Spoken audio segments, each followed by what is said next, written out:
원달러 환율부터 봐야 됩니다. 최근 환율이 다시 1,400원을 넘어서 1,500원대로 바라보고 있고 여러가지 리스크가 내포되어 있습니다. 과거 금융위기 국면과 비교할 때 더 나쁜 분석이라고 현재 나오고 있는데 오히려 한국 언론에서는 그런 얘기를 하지 않죠. 주식시장 꿈의 4,000피 그리고 소비도 좋고 고용도 좋고 한국 경제가 계속적으로 좋다고만 얘기합니다.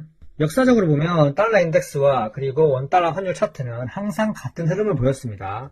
그런데 올 초부터 이상하게 달러 인덱스는 계속 하락을 했지만 원달러 환율은 하락을 멈추고 다시 상승하는 이상한 모습을 보여주고 있습니다.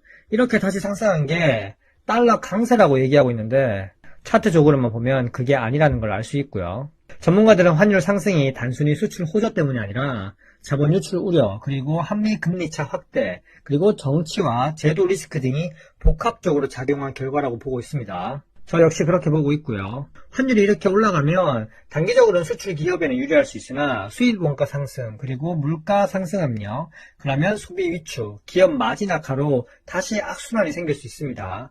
근데 계속 소비가 좋다고 한국은 얘기하고 있습니다.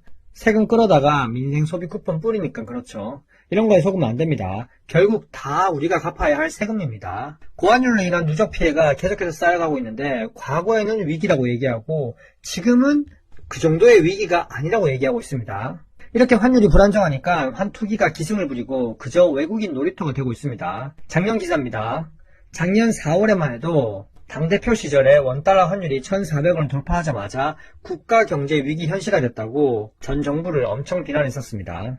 그런데 1년 사이에 왜 바뀌었을까요? 지금은 환율이 1,430원을 돌파했는데도 왜 언론에서는 환율 얘기를 많이 하지 않을까요? 당대표 시절에는 민생과 체감 경제를 강조해야 됐습니다. 그러면서 작년에 정부가 잘못하고 있었다고 견제했었죠. 이 당시에 환율이 오르면 수입 물가가 상승하면서 가계 비용이 늘어나고 소비 심리가 악화될 가능성을 언급하면서 위기라는 메시지를 계속 얘기했었습니다.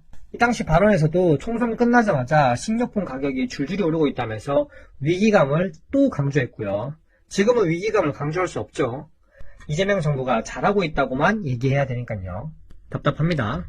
그리고 언론에서는 9월 취업자 수가 31만 명이 증가하면서 소비 쿠폰 효과를 톡톡히 누리고 있다. 그리고 19개월 만에 최대폭으로 증가했고 도매업, 숙박, 음식업 등 서비스 고용이 호조를 이루고 있고 경제가 좋다고 얘기하고 있는 거죠. 그리고 집 대신 주식이라면서 머니 무브 기대감까지 끌어올리면서 꿈의 4,000피를 눈앞에 두고 있다. 증시 질을 개선하기보다 시장 지수만 끌어올리고 있습니다.